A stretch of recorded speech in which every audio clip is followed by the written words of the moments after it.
Hey everybody, welcome to Lab 4. Let's get started.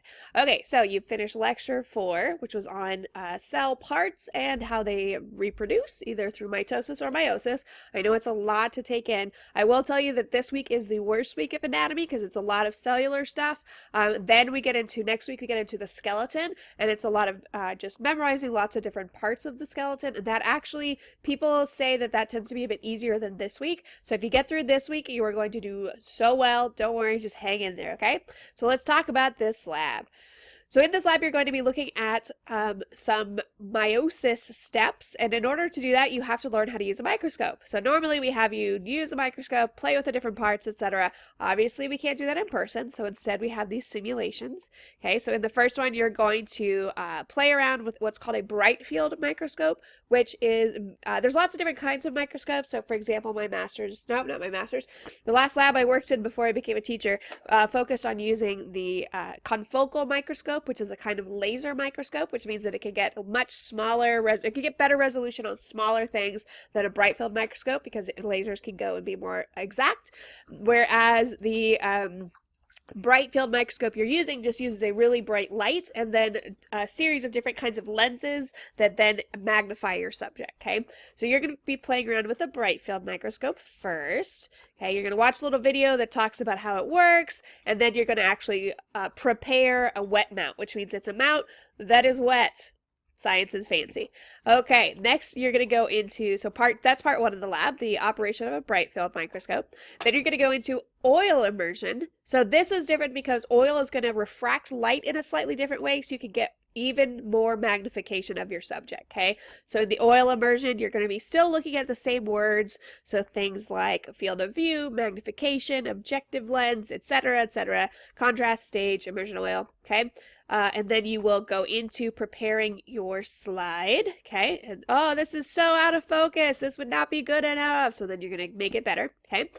And finally, the last part of this lab looks at meiosis, okay? So remember, mitosis creates two cloned cells, so it's just a copy of the same cell, and that's what most of your body is always doing. If you're healing, you're making new cells that are exactly the same as the old cells. If you are just like making new red blood cells, they're all going to be exactly the same. However, in the gametes and sperm and egg cells, you want to make new cells that are slightly different from the parent and that are half as many, I was about to say organisms. That's not correct. Half as many chromosomes, so that then when they pair with the opposite gamete, they then make a normal organism again, okay? So if we didn't do this, if mitosis cells, if the cells that have resulted from mitosis came together, if an egg and a sperm actually had the full number of chromosomes that all the other cells do, then our chromosomes would get doubled and doubled and doubled every time we reproduce, which, you know, what's wrong with more chromosomes? Everything is wrong. We can see in cases such as Down syndrome or trisomy X that just having one extra chromosome causes many differences in humans.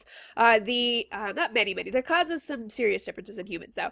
In the case of plants, though, you can have many extra copies of chromosomes and they do just fine because they don't have behaviors, right? So there's a lot going on there that's very different. So too long, didn't listen. Plants are very different than humans is the point of that. Okay, so in this simulation, you're going to be identifying what parts of the cell, which stage different cells are in. So the idea is this cell then becomes this cell. This is like a timeline, okay? And this is important because this is what you do if you are in a karyotyping lab. So a karyotyping lab, like mentioned in the lecture, is the one that goes in and you get an amniocentesis. They pull out cells from the mother, from the uterus, and it's got also cells from the baby that's growing. And you excuse me, in that process, you get to see where you find cells that are specifically going through meiosis or mitosis, and you can see exactly how many chromosomes are present. So then you can find out, and which chromosome. So is it a boy or a girl? Is it someone is the baby going to have Down syndrome or trisomy X or something? Or is it missing complete chromosomes that it would need to survive and therefore would not survive? Okay, so it gives parents or parents-to-be an informed decision about how to then change their life to deal with what kind of baby they're about to have. Okay, so, or if they are decided they're not going to have a baby, okay? So whatever is going on. Okay, so this lab, you're going to go through, you're going to review meiosis and the different steps. You're really going to hit hard this idea of non-disjunction. So non-disjunction means that the chromosomes did not separate like they were supposed to, and you get extra copies on one side that you don't get on the other side, okay? So that is plenty to do, I think. That's all that's going to be posted for this week. And next week we'll start with lecture and lab 5. Have a good weekend, everybody.